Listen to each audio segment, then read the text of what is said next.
Radhe Radhe, welcome back to my channel. তোমরা সবাই কেমন আছো? আশা করি সবাই ভালো আছো। তো আমিও ভালো আছি। আজকের আমি তোমাদের এমন কিছু দেখাবো যেটাই আশা করি তোমরাও এক্সাইটেড, তো আমিও এক্সাইটেড। তো চল দেখে নিই।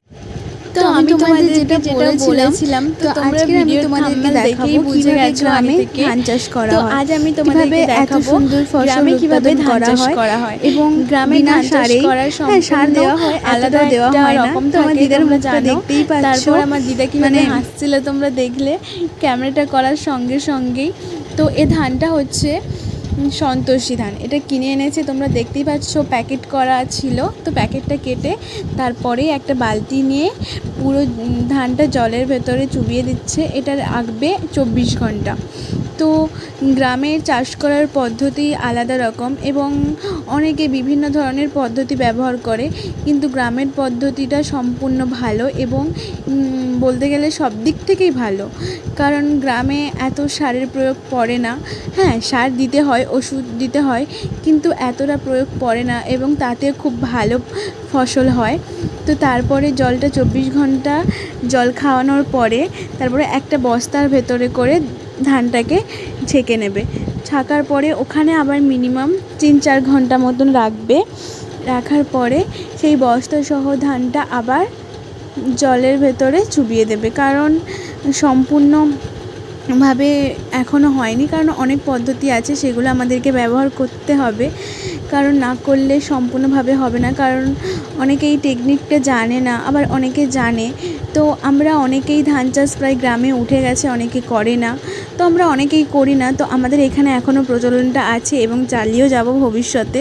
তো তোমরা সবাই জানো গ্রামে এইভাবে চাষ হয়। তাই জন্য আমার দিদা ধানের কি সুন্দর করে চারা করেছে। তুমি কি করছো ধানগুলোকে এভাবে? ধান শুকাচ্ছি যাতে চারা গাছ বড় হয়। জল কাদায় ফেললে তো ছোট হইলে তো হবে নি, তার জন্য ওটাকে একটুকু জল দিয়ে গোবরের জল দিয়ে আজকে শুয়ে রাখবো। কালকে দুপুরবেলা ওটাকে নেড়ে চেড়ে আবার মাঠে ফেলবো। ফেললে সুন্দর হয়ে যাবে। মানে এই যে চারাটা বেরিয়েছে এর থেকে বড় বড় বের হবে।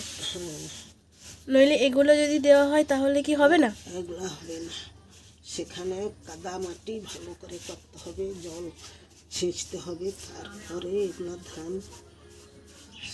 বীজ বুনতে হবে। নইলে এগুলো নষ্ট হয়ে যাবে। এগুলো কতক্ষণ রেখেছিলে? ওগুলা 20 ঘন্টা মতো জলে রেখেছি। জলে রেখেছিলে, তারপরে তোলার পরেই কি এরম হয়ে গেছিল? না, ওগুলা একটা চটের বস্তার মধ্যে ভালো করে আর একটা চটের বস্তা উপরে চাপিয়ে তারপরে ওগুলা চারা গাছ আসছে আরও একটু বড় হওয়ার জন্য ওগুলো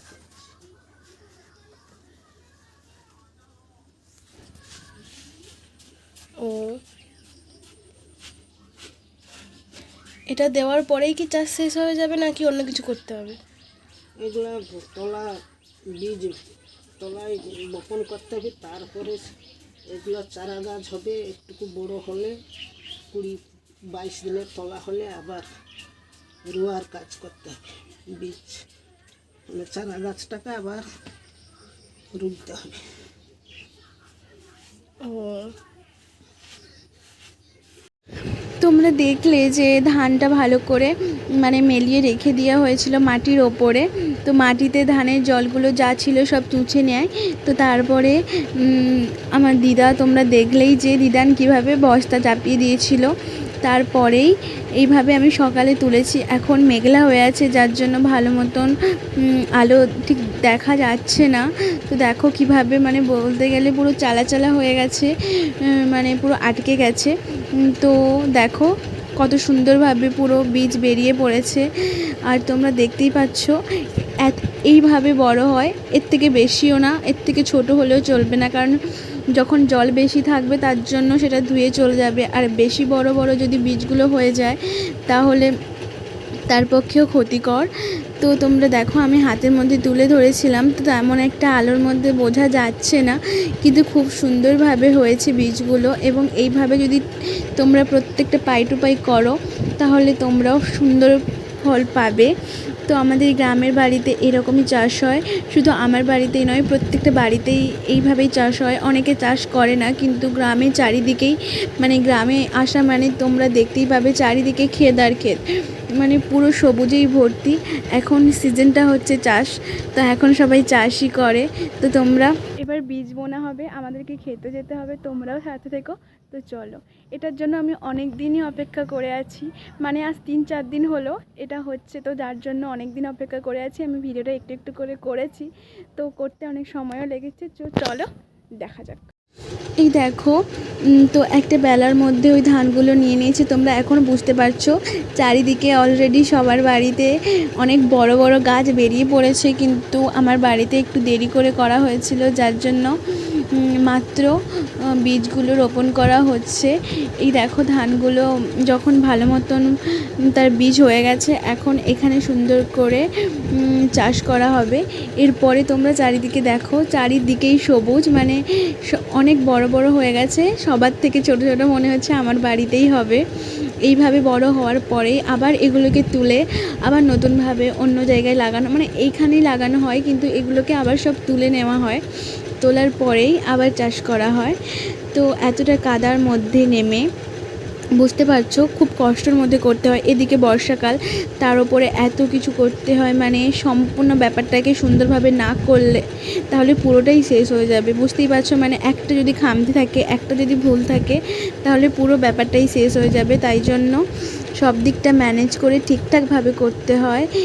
আমিও চলে এসেছি, কারণ আমার বাড়িতে এইভাবে, মানে বুঝতে পারছো কত সুন্দর করে চাষ করা যেমন হয়, চাষ করার ব্যাপারটাই আলাদা। তো সবাই অনেকে পারে না, যেমন আমরাও ঠিকঠাক জানি না, তো আমরা দেখছি কীভাবে চাষ করা হয়, ভবিষ্যতে হয়তো আমরাও করব। তো এই দেখো কিভাবে, মানে এতটা কাদা, জল কাদা, পুরো পা গেড়ে যাচ্ছে, তার ওপরেও কাজ চলতেই আছে। পুরো দিকটা সুন্দরভাবে গাছগুলোকে ফেলে দেবে, মানে ধান। তো সুন্দরভাবে ফেলার পরে কয়েকদিনের মধ্যে ছোট্ট ছোট করে আবার বড় হতে থাকবে, বুঝতেই পারছো। তো তারপরে আমাদের গাছ আবার নতুন করে রোপণ করা হবে। তো এইভাবেই চাষের পদ্ধতি, আমাদের গ্রামে এইভাবেই চাষ করা হয়। আর চারিদিকটা সবুজে সবুজ। এরপরে যখন আবার এগুলোকে তুলে আবার লাগানো হবে, তো পরপর বড় হতে থাকবে, তখন আরও মানে সুন্দরভাবে ফসল পাওয়া যাবে। অনেক সময় পোকার কারণে হয় না, তো ঠিক মতন চাষ করলে এমন একটা অসুবিধা দেখা যায় না। মোটামুটি ভালো মতন চারিদিকটা ভালো মতন করলে অসুবিধায় পড়া যায় না।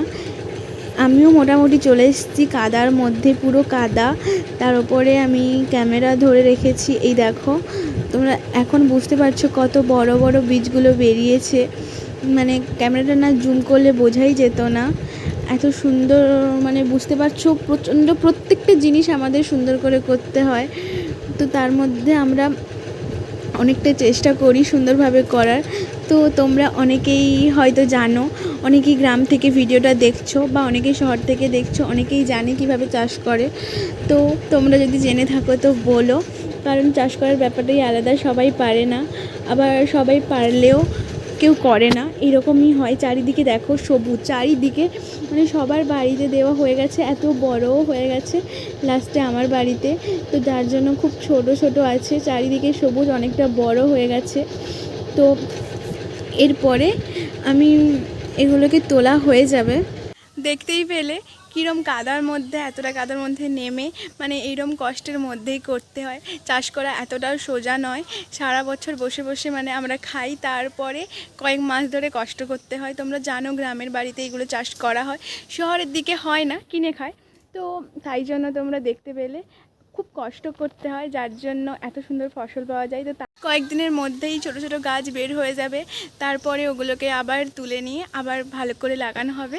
তো আজ এই পর্যন্ত, দেখা হচ্ছে পরের ব্লগে। তোমরা সবাই ভালো থেকো। ব্লগটা ভালো লাগলে লাইক, শেয়ার, কমেন্ট, সাবস্ক্রাইব করে দিও। তো তোমরা একটু দয়া করে সাপোর্ট করো। তো আমি এখন মাত্র কয়েকদিন হলো ব্লগ করা শুরু করেছি, তোমরা না সাপোর্ট করলে আমি এগোতে পারবো না। আমিও তোমাদেরকে সাপোর্ট করব। যারা নতুন ব্লগ করা শুরু করেছে তারা জানে অনেকটা স্ট্রাগল করতে হয়, তারপরে তার পুনরাবৃত্তি পায়। তো ঠিক আছে, তো আমিও করব, তোমরা সাথে থেকো। তো টাটা, রাধে রাধে।